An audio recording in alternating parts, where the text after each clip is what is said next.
What's up, guys? It is Coach Lee, and today I just wanted to shoot a quick video to talk about the foam roller. All right, so we use foam rolling usually as a recovery product.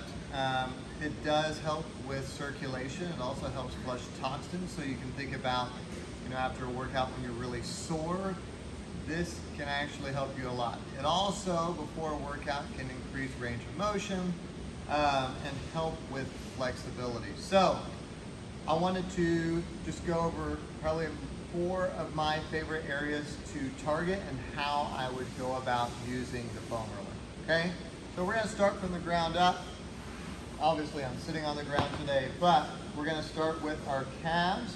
Now, I see a lot of people just roll back and forth.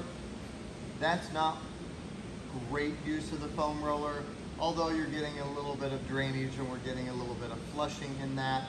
What I want to do is maximize my time and make this as productive as possible. So what I want you to do is start at the very bottom or right above the ankle. You're going to cross your foot over, so you're applying pressure to the lower leg and kind of squeezing that in between your leg and the foam roller. We're going to roll up and you're going to do foot circles. You can also just pull your toe towards you and then flop the toe forward. But what we're doing is applying pressure and then bringing that tissue through a full range of motion. So you would work that all the way up to the back of the knee. That's the calf. Okay, so if you guys have double unders, you got a run coming up, any of that is great. Now, my second place is the quad. If anybody's ever rolled out the quad, you'll realize this is probably one of the most painful, but one of the most beneficial things to foam roll. Now I bias this, so only one leg is sitting on the foam roller. We're going right above the knee. And with the same concept as our calf, now I'm gonna bring that quad through a range of motion, taking the heel towards my butt. I'm gonna hit 3 to 5 extensions here of the leg, roll up an inch, and repeat. Now, if your quad is really tight, you can, as you get all the way up to the hip crease, you can rotate at about 45 degrees and come all the way back down, doing the same thing, stopping every inch, getting 3 to 5 extensions. Now, one of the most relaxing places we can foam roll is the back, so we're gonna move to that right now. This is also good if you have tight shoulders. This would be something you could do after deadlifts. You can also do the upper back before like a big heavy pressing day, especially if it's overhead.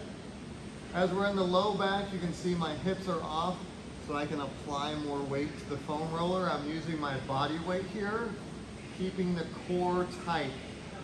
As I come up to the shoulder blades, I want to think about giving myself a hug, and what that's doing is it's flaring my shoulder blades out. So I'm getting a little bit of that tissue along those shoulder blades because we want those guys to be moving like they should. If they're not, that can often affect a lot of our pressing movements and create some shoulder issues for us down the road. So you would work that all the way up. I don't want to roll the neck, so make sure you stop at the top of the shoulder. And then probably one of the biggest areas for our shoulders is actually rolling out the lat. So coming to the side, extending the arm overhead, you would start right at the top of the shoulder or at the shoulder. When you roll, I want you to think about rolling on this back side. I'm not rolling the armpit per se, but the back side of that lat where it inserts at the top. When you find it, you'll feel it because it will take your breath away, and then you can roll all the way down, spending time at certain spots and getting all the way down to the lower insertion point of that lat. So those are my four of my favorite places to foam roll. That's how I would do it. Give these a try, see how you feel. If you like them, share them with your friends. See you guys.